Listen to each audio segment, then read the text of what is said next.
I stole my best friend's girlfriend, and I had a good reason why. I'm Jake, 23, and is a coder for indie games. I'm great at coding and earns a few $1,000s a week.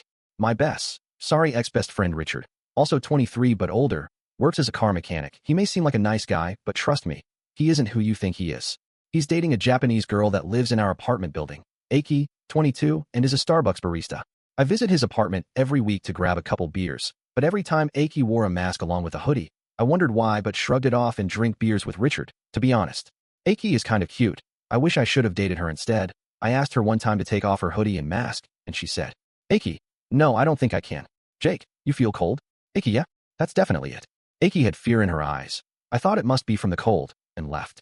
After some weeks, I arrived to Richard's apartment, and only Aki was there. I had the courage to ask her to take off her hoodie and mask.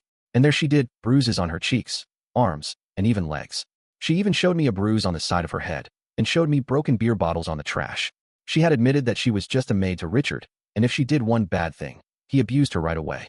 She had trauma of her dad forcing her to act like his slave, which eventually led him to CPS and raised by her neighbor. I had to date her, and started to treat her good, like a good boyfriend. For the first time, I actually saw her smile. She is crying tears of joy. After some time, Richard asked for Aki back, but I said, Jake, I think she'll stay here for a couple days, Richard. Make that only a couple hours. I need my bitch back in my home. Did he really call her a bitch? Yeah, he really did. So this is why Aki is afraid. Richard has been sexist knowing he masturbates, but I didn't know he was that sexist. Richard forget about Aki for a while, so I treated Aki like a great boyfriend. I treated her like she's a cutie. Aki still felt guilty because she cheated on Richard with me, but I comforted her, telling her that cheating on him was the right thing to do considering his acts. The fact that I like anime is even greater. It's like dating a real-life waifu. So I kissed Aki. Then one day, Richard is carrying a gun to my doorstep. I gently opened the door. Richard, where's my bitch Jake? She isn't a bitch. Aki, please no Richard. Jake, give me my bitch back Jake. No? I tried to close the door, but Richard forced it open, and tried to fire the bullets at her, but I kicked him in the dick and testicles. He screamed while I ran with her.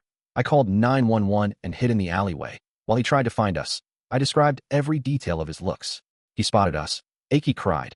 He pointed the gun at me, so I quickly punched his skull. The police saw me and arrested me. I was later charged with self-defense, so I can't go to jail thankfully. Richard ended up getting charged for domestic abuse and was put in the prison cemetery. It has been a month since Richard died, and Aki has been carrying a baby for a week now. I have dreamed of dating a Japanese girl because I loved anime, but me knowing how I dated her felt even more heroic. I am Jake, and I am 23 years old. Story by Kenji here. Subscribe to my YouTube or follow me on TikTok for good stories.